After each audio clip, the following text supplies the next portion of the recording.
Умоўныя баявыя задачы ускладняюцца. Упершыню вайскоўцы 38-й мабільнай брыгады выконваюць скачкі з ваенна-транспартнага самалёту Іл-76. За ходам незвычайных вучэнняў сачыў Юрый Печур. Мало хто нават са стараслужачых брыгады памятае, калі асабовы склад дэсантаваўся з самалёта, не кажучы ўжо пра Іл-76. На сёння гэта флагман транспартнай авіяцыі многіх краін свету. У Беларусі на ўзбраенні адзін з самых сучасных і новых варыянтаў. Задач очень много стоит перед Министерством обороны. И решение этих задач без авиационной составляющей просто невозможно.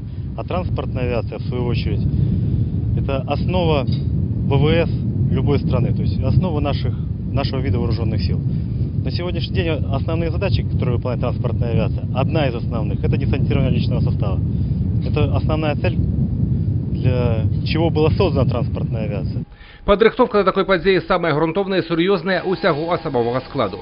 Хуткасць самалёта звыш 300 км на гадзіну і адразу дэсантавацца можа звыш 100 чалавек. Неабходна ўсё пралічыць, улічваючы такі фактар, што падобная тэхніка для такіх мэт амаль не выкарыстоўвалася нават у гады СССР. У Беларусі падрыхтоўку падраздзялення сіл спецыяльных аперацый вырашылі паставіць на новы сучасны ўзровень згодна з умовнымі задачамі сённяшняга дня. Десантирование – это своевременная и точная выброска или доставка личного состава для выполнения боевых задач.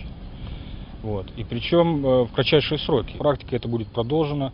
В этом году совершали прыжки военнослужащие 103-й отдельной мобильной бригады в городе Витебске. 5-я бригада специального назначения на следующей неделе планирует совершать прыжки. И 38-я бригада. Юрий Печур, Александр Кривецкий, областные новины, Брест.